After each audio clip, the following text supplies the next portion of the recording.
अपनी दाढ़ियां नाले में न फेंको।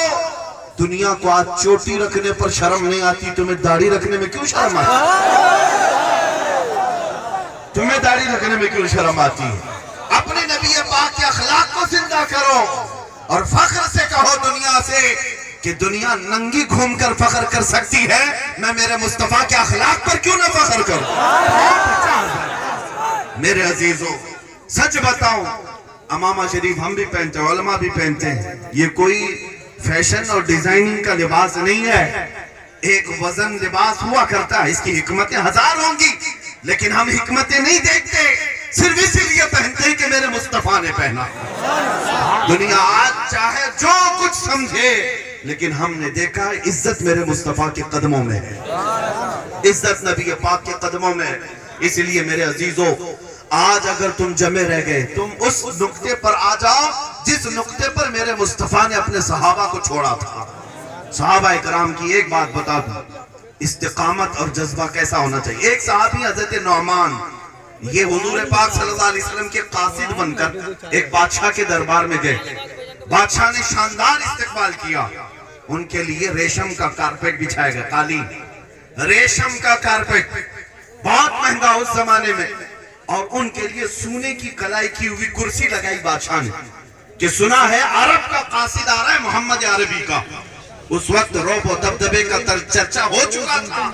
बादशाह ने शायान शान इस्तकबाल किया, लेकिन जानते हो वो एक सहाबी रसूल मदीने से काफी दूर गए हैं, मेरे आका के सफीर बनकर, एम्बेसडर बनकर, कासिद बनकर, लेकिन जैसे ही रेशम का कालीन नजर आया, आपने अपनी तलवार से उसको फाड़ दिया और हटा दिया। कहा इसको हटा दो, मैं जमीन पर चल कर आऊं। चल कर क्या है, जब कुर्सी के पास आए, बादशाह सामने विराजमान है, कुर्सी को देखा कि सोने से कलाई की हुई है, ठोकर मारकर गिरा दिया। कहा मैं इस पर नहीं बैठूंगा। बादशाह ने कहा मैंने तो तुम्हारी इज्जत के लिए रेशम का कालीन बिछाया, सोने की कलाई की हुई कुर्सी बिछाया, इतना गुरूर क्यों है तुम्हें, इतना घमंड किस बात का है?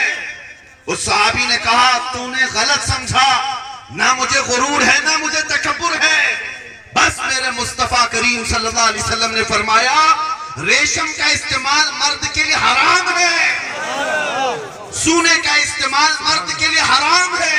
तू सारी दुनिया मेरे कदमों में ला कर रख दे, मैं ठोकर मार दूंगा, मुझे मेरे मुस्तफा की इज्जत प्यारी। अल्लाह अकबर,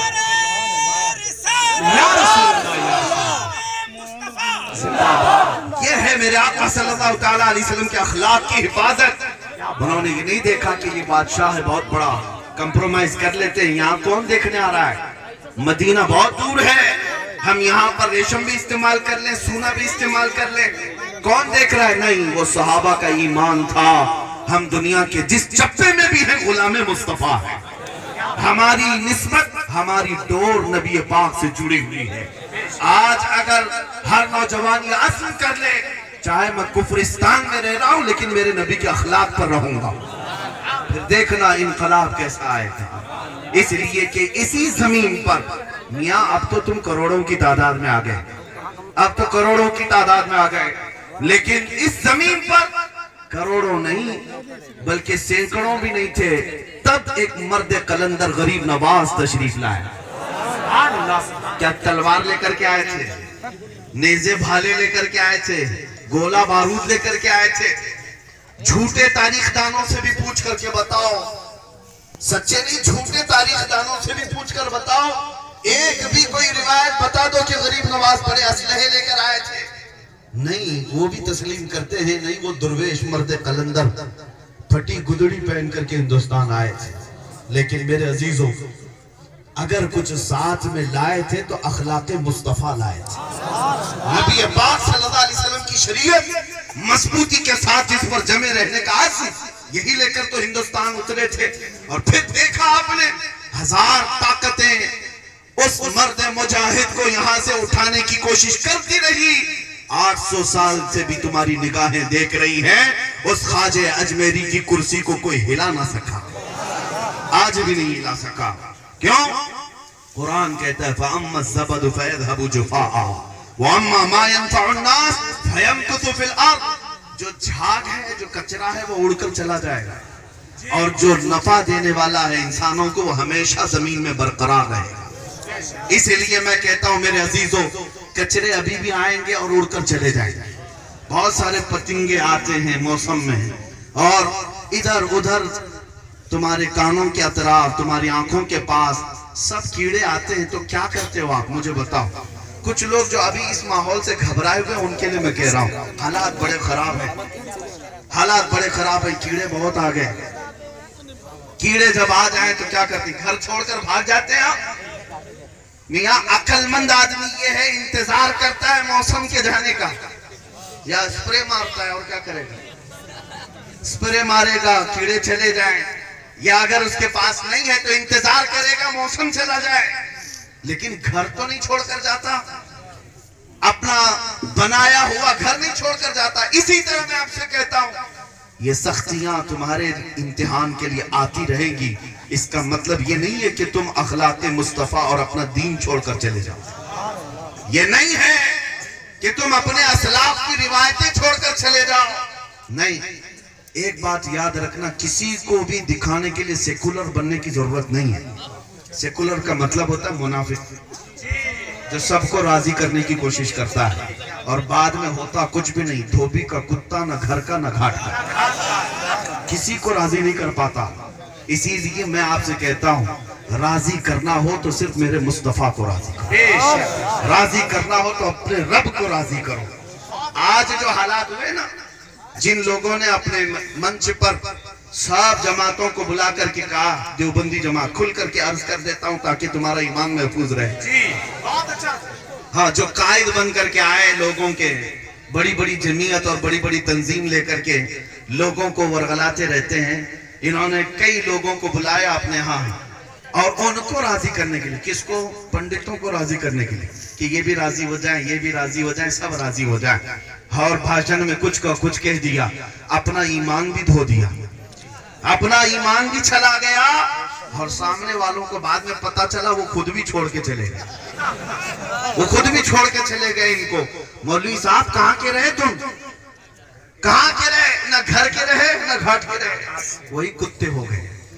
इसीलिए हमने देखा है, जो आला हजरत का दीवाना होता है, क्या बात है, जो बरेली वाला होता है, वो वक्त की ताकूती ताकतों के सामने सर नहीं देखता, ना ही किसी को राजी करने की कोशिश करता है।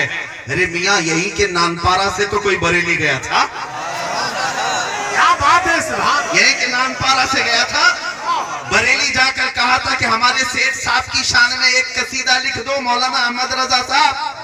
आला हजरत ने नानपारा वाले की ताजीम में या उनकी मदह में कुछ नहीं लिखा, बल्कि जलाल में कहा, करूं मदह अहले दुवल रजा, पड़े इस बला में मेरी बला, मैं गदा हूं अपने करीम का, मैं गदा हूं अपने करीम का, मेरा दीन पारे नाम नहीं। अब नानपारा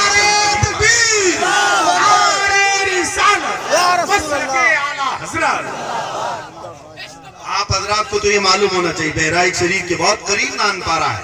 नानपारा तो शहर का नाम है, गांव का नाम है, इलाके का नाम है, लेकिन आला हजरत ने पारा नाम कर दिया, जिसका मतलब होता है रोटी का टुकड़ा।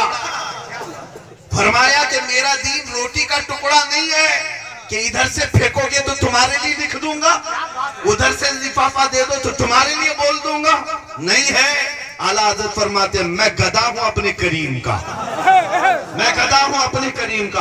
और बारगाह मुस्तफा का ऐसा अदब, अल्लाह अकबर, हुजूर की बारगाह में जब कहना है तो यूं कहते, या रसूल अल्लाह, तेरे टुकड़ों पे पले, गैर की ठोकर पे न डाल, तेरे टुकड़ों पे पले, गैर की ठोकर पे न डाल, छिड़कियां खाएं कहां, छोड़ के सदका तेरा। हुजूर पाक सल्लल्लाहु तआला अलैहि वसल्लम के दरबार में अपनी आजिजी कमाल की पेश की, लेकिन दुनिया का कोई बड़ा सा बड़ा आए उसके लिए कलम नहीं उठाया, उसके लिए अपनी जुबान को जुम्बिश नहीं दिया। आज उन लोगों को मैं अलल ऐलान ये कहता हूं, तुम अपना दीन बेच करके बैठे हुए हो, उन गद्दारों को पहचानो, और जो भोले भाले मुसलमान उनको अल्लाह वाला समझ करके उनके पीछे चल पड़ते हैं। आज फिर हम समझा रहे हैं, फिर हम समझा रहे हैं, किसी के चिल्ले को देखकर, किसी के शामी कबाब को देखकर, और किसी के अलग अलग इबादतों को देखकर बहक मत जाना।